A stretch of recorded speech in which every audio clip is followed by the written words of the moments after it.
जैश ए मोहम्मद का military head Tahir Anwar, जो कि मसूद अजहर का भाई है, मसूद अजहर और जैश ए मोहम्मद के द्वारा जो भी बड़ा आतंकवादी अटैक होता उसके अंदर आप न्यूज़ के अंदर ताहिर अनवर का नाम जरूर से सुनोगे। काफ़ी इनफेमस टेररिस्ट है ये। अभी तक ये भावलपुर के अंदर छिपके बैठा हुआ था। मसूद अजहर के बाकी सारे परिवार वालों को तो टपका दिया था हमने ऑपरेशन सिंदूर में, ये बच के छिपके बैठा हुआ था। बट लिटरली आप देख सकते हो इसे भावलपुर के अंदर घुस के मारा गया है। रिसेंटली 3-4 दिनों से खबर आ रही थी कि ताहिर अनवर जो है वो मारा जा चुका है।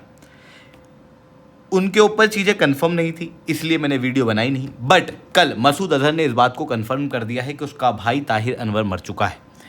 कैसे मरा, क्यों मरा, क्या चीज़ें यहाँ पर थी, उस चीज़ के लिए कोई भी यहाँ पर जानकारी बाहर नहीं निकाली गई। बट जितने भी ओसेंट एनालिस्ट हैं उनका कहना यह है कि ताहिर अनवर को कोई भी मेडिकल प्रॉब्लम थी नहीं, जिसकी वजह से मेडिकल तरीके से, नेचुरल तरीके से डेथ होने की संभावना काफ़ी कम है। मोस्ट प्रोबेबली से जो मारा गया है ये इंडिया के धुरंधर के द्वारा मारा गया है, अननोन गनमैन के द्वारा मारा गया है। तो क्या एग्जैक्टली यहाँ पर हुआ है, ताहिर अनवर कौन है, ताहिर अनवर का मरना कैसे जैश ए मोहम्मद को पूरी तरीके से नष्ट करके रख देगा, और कैसे अगर ये इंडिया ने किया है तो ये एक बहुत बड़ा मास्टर स्ट्रोक है। हर एक चीज को मैं शुभेंदु चौहान डिटेल में आप लोगों के साथ में चर्चा करूंगा। बट उसके पहले अगर आपको यूपीएससी सीएससी की तैयारी करना है, इंडिया के टॉप एजुकेटर से पढ़ना है, अनअकैडमी के ऊपर जुड़ना है, तो आप लोगों के पास में अच्छा मौका है।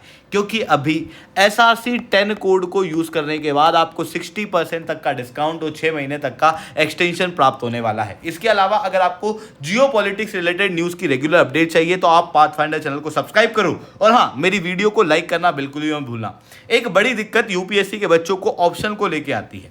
ऑप्शन चुन तो लेते हैं बट उसके प्रॉपर टीचर नहीं मिल पाते, कई बार उसके नोट्स नहीं मिल पाते, नोट्स मिल जाते हैं, टीचर मिल जाते हैं तो अच्छी टेस्ट सीरीज नहीं मिल पाती, जिसकी वजह से अक्सर ऑप्शन के अंदर स्कोर जो है वो लो रह जाता है। वहीं टॉपर्स के अगर आप स्कोर देखोगे तो ऑप्शन के अंदर वो एकदम बाजी मार जाते हैं। ऐसी कंडीशन में आप लोगों के लिए सारी चीज़ों का वन स्टॉप सॉल्यूशन लेके आया अनअकैडमी, जहां पर एजुकेटर के द्वारा बने हुए notes, live classes, mock test और आंसर राइटिंग के लिए प्रैक्टिस और गाइडेंस अनअकैडमी प्रोवाइड करेगा for the most important optionals of UPSC CSC, जिसके अंदर anthropology, PSIR, Hindi literature, geography, history, sociology, mathematics, philosophy और पबेड ऑप्शन शामिल है। अगर आपको सब्सक्रिप्शन लेना, it's the right time, you can take it. चलिए दोस्तों, समझने का प्रयास करते हैं यहाँ पे क्या हुआ है। हकीम मोहम्मद ताहिर अनवर, हालांकि ये पूरा नाम आप लोगों ने सुना नहीं होगा, आपने सुना होगा ताहिर अनवर, ये मसूद अजहर का भाई है और ये जैश ए मोहम्मद से जुड़ा हुआ है। जैश ए मोहम्मद, जी हाँ दोस्तों, ये एक सबसे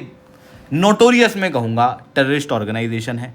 भारत को इसने काफ़ी परेशान किया है। कई सारे आतंकवादी अटैक जैश ए मोहम्मद के द्वारा 2001 के बाद से किए गए थे, जहां पर सबसे पहले इंडिया का पार्लियामेंट अटैक जो इन्होंने किया था उसकी वजह से ये काफ़ी फेमस हो गए थे। फिर मुंबई अटैक आप लोगों को याद होगा, पुणे जर्मन बेकरी ब्लास्ट जो था वो, मुंबई के अंदर ट्रिपल बॉम्बिंग जो अटैक हुआ था, पठानकोट का अटैक था, उरी का अटैक था, पुलवामा का अटैक था, इवन पहलगाम के अटैक के अंदर भी जैश ए मोहम्मद का हाथ साबित हुआ था। इतना ही नहीं दोस्तों, आप यहाँ पर ध्यान से देखना, जो दिल्ली ब्लास्ट का केस था ना, यूनाइटेड नेशन के अनुसार दिल्ली ब्लास्ट के केस के अंदर भी जैश ए मोहम्मद का हाथ था।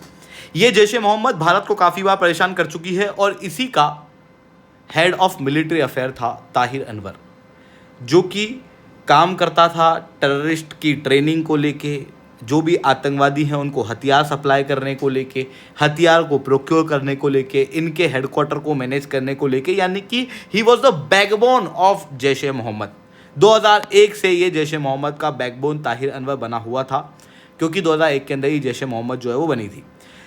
अब रिसेंटली ताहिर अनवर की डेथ हो चुकी है, क्लियरली ये बात साबित हो चुकी है, और it is literally a big blow to Jaish e Mohammed. और अगर ये इंडिया के अननोन गनमैन ने किया है तो लिटरली मैं कहूँगा कि ये जैश ए मोहम्मद को अब ख़त्म कर देगा। क्यों करेगा, तो आप लोगों को पता होगा ऑपरेशन सिंदूर। ऑपरेशन सिंदूर के अंदर ऑलरेडी जैश ए मोहम्मद ने काफ़ी नुकसान झेला। जैश ए मोहम्मद का जो मेन हेडक्वार्टर था उसको भारत के द्वारा तबाह कर दिया गया। इस तबाही के अंदर जितने भी मेजर आतंकवादी थे वो मारे जा चुके थे, कुछ थोड़े मोड़े बच गए थे, और उसके कारण से इन्होंने एक नया हेडक्वार्टर जो है वो बनाया हुआ है, काफ़ी छोटा सा। अब ये जो ऑपरेशन सिंदूर था, इसका दृश्य इतना भयावह था कि खुद मसूद अजहर भी डरा हुआ है। आप लिटरली यहाँ पर देख सकते हो, लीडरशिप ऑन द रन, ये एक आर्टिकल है जो कि प्रॉपरली लिखा गया है, और इसके अंदर इंडिया की इंटेलिजेंस एजेंसी और पाकिस्तान की इंटेलिजेंस एजेंसीज को कोट करते हुए ये बताया गया है कि मसूद अजहर और लश्कर तैयबा और ताहिर अनवर ये लोग लगातार अपनी पोजीशन चेंज कर रहे हैं। कभी भी ये एक जगह पे नहीं टिक रहे, क्योंकि इनको डर ये है कि अभी तो इनकी जो मेजर एजेंसीज हैं, इनकी जो मेजर हेडक्वार्टर्स हैं, उनको नष्ट कर दिया गया है। बट अब अननोन गनमैन हो सकता है इनको कभी भी मार दे, इसलिए ये लोग लिटरली यहाँ पर डरे हुए हैं। कभी ये पंजाब में होते हैं, कभी ये रावलपिंडी पहुँच जाते हैं, कभी इस्लामाबाद पहुँच जाते हैं। लगातार अपनी पोजीशन को चेंज करना क्लियरली इनके अंदर छिपे डर को बता रहा था। ताहिर अनवर भी इसी तरीके से अपनी पोजीशन लगातार चेंज कर रहा था, बट फाइनली ये धर दबोचा गया और अब ताहिर अनवर जो है वो मारा जा चुका है। अब ताहिर अनवर का मरना इतनी क्यों बड़ी बात है? देखो बेसिकली अगर मैं जैश ए मोहम्मद की बात करूँ तो जैश ए मोहम्मद जो है उसका स्ट्रक्चर किसी कॉर्पोरेट की तरह नहीं है। जैसे लश्कर तैयबा वगैरह को देखोगे ना, तो उसके अंदर ना अलग अलग लीडरशिप, डायरेक्टर्स वगैरह इस तरीके की चीज़ें देखने को मिलती है। बट अगर आप जैश ए मोहम्मद को देखोगे तो ये पारिवारिक बिजनेस की तरह है, जहाँ पर जितनी मेजर पोजीशन है ना वो सारे के सारे मसूद अजहर के परिवार के मेन लोगों ने हत्याई हुई थी। अब क्या है कि इनके जो मेन लोग थे उनको टॉप पोजीशन पे रखने का कारण बहुत साफ था कि ये नहीं चाहता था कि जानकारियां बाहर जाए। बाहर के लोग अगर इन्फिल्ट्रेट कर जाते हैं तो जैश ए मोहम्मद जो है वो ऑब्वियसली ख़त्म हो जाएगी, नष्ट हो जाएगी, ये इसका मानना था। और इवन इंडिया के जो स्पाई वगैरह हैं उनके पास में भी जानकारी पहुंच सकती थी। इन सारी चीज़ों के चलते इसने इंटरनल स्ट्रक्चर को बहुत ज़्यादा स्ट्रॉन्ग बनाने की कोशिश की और पूरी तरीके से अपने परिवार के लोगों को यहाँ पर बिठा के रखा। बट अब आप देख सकते हो ऑपरेशन सिंदूर के समय पर लगभग 10 परिवार के लोग जैश ए मोहम्मद के मारे गए थे। मैंने पहले भी इस बात को आपके सामने बार बार कवर किया है। तो 10 लोग पहले ही मारे गए। अब आप एक बार इमेजिन करो कि किसी के परिवार से क्लोज रिलेटिव में से 10 लोग मारे गए, बचा कितना है? 2-4 लोग। उसके अंदर ताहिर अनवर एक बहुत इंपॉर्टेंट आदमी था जो कि काफ़ी मेजर काम देखा करता था। अब उसकी मृत्यु हो गई। अब इसकी मृत्यु होने से क्या हुआ कि जो फैमिली है वो नष्ट हो चुकी है। फैमिली नष्ट हो चुकी है तो जो पुराना सिस्टम था जिसके अंदर इसके भाई बहन नेफ्यू मिलके पूरा जैश ए मोहम्मद चलाते थे, अब वो लोग नहीं रहे, जिसकी वजह से लीडरशिप के अंदर वैक्यूम क्रिएट हो चुका है। अब लीडरशिप के अंदर वैक्यूम क्रिएट होने की वजह से क्या होगा कि या तो जैश ए मोहम्मद फंक्शन नहीं कर पाएगी, और जैश ए मोहम्मद अगर फंक्शन नहीं कर पाएगी तो नष्ट हो जाएगी। अगर यहाँ पर नए लीडर लेके आते हैं तो नए लीडर के अंदर जो ट्रस्ट बिल्डअप करना है उसके अंदर काफ़ी ज़्यादा समय लगता है कि भाई इसको लीडर बनाया जा सकता है, उसको लीडर बनाया जा सकता है, और ऐसी कंडीशन में इनफिल्ट्रेशन के चांसेस बहुत ज़्यादा बढ़ जाते हैं। जैसे आप लोगों ने देखा होगा कि जब धुरंधर मूवी जो थी उसके अंदर जैसे रहमान डकैत मर गया, रहमान डकैत के मरने के बाद जो फैमिली थी इनकी लगभग वो ख़त्म हो गई, उसका बेटा भी ऑलरेडी मर चुका था।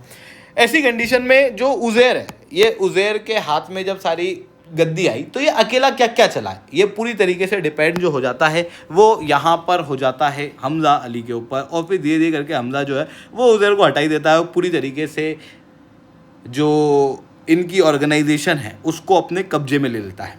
तो यहाँ पर जो फैमिली मेम्बर्स हैं उनके मृत्यु की वजह से ट्रस्ट डेफिसिट तो क्रिएट होगा ही सही, साथ में इंडियन स्पाई के इनफिल्ट्रेशन के चांसेस काफ़ी ज़्यादा बढ़ जाएंगे। तो ये चीज़ें यहाँ पर देखने को मिल रही है दोस्तों। आई होप ये सारी बातें आप लोगों को समझ में आई होंगी। लेक्चर अच्छा लगा हो तो लाइक करना, लेक्चर बहुत अच्छा लगा हो नीचे SRC10 कमेंट करना। UPSC CSE की तैयारी करना है, इंडिया के टॉप एजुकेटर से पढ़ना है तो आप अनअकैडमी के ऊपर जुड़ सकते हो, जहाँ पर आपको कंप्रहेंसिव तैयारी आप लोगों की कराई जाएगी। इसके अलावा देखो करंट अफेयर्स जो है वो एक बहुत ट्रिकी पार्ट होता है एग्जाम के अंदर। 2 साल का करंट अफेयर्स पूछे जाते हैं, बट जनरली बच्चे जो हैं वो 1 साल का कवर कर पाते हैं, वो भी न्यूज़पेपर से बने हुए नोट्स होते नहीं हैं। नोट्स अगर बनाने जाएंगे तो ऑब्वियसली GS जो है वो छूट जाएगा, जिसकी वजह से करंट अफेयर्स के क्वेश्चन जो है वो छोड़ के आने के अलावा ज़्यादा कोई बड़ा चांस बचता नहीं है। बट आप लोगों के लिए एक बहुत अच्छा उपाय अनअकैडमी लेके आया है। बेसिकली 2 साल के करंट अफेयर्स की कंपाइलेशन अनअकैडमी आप लोगों के लिए लेके आया हुआ है। अगर आपको डाउनलोड करना है फ्री ऑफ कॉस्ट तो यहाँ पर इस QR कोड को स्कैन करके आप डाउनलोड कर सकते हो। आपको करना कुछ नहीं है, SRC10 कोड डालना है, जिसके बाद आपको ये नोट्स जो है वो अवेलेबल हो जाएंगे। ठीक है दोस्तों, आज के लिए that's all from my side. जय हिंद, जय भारत।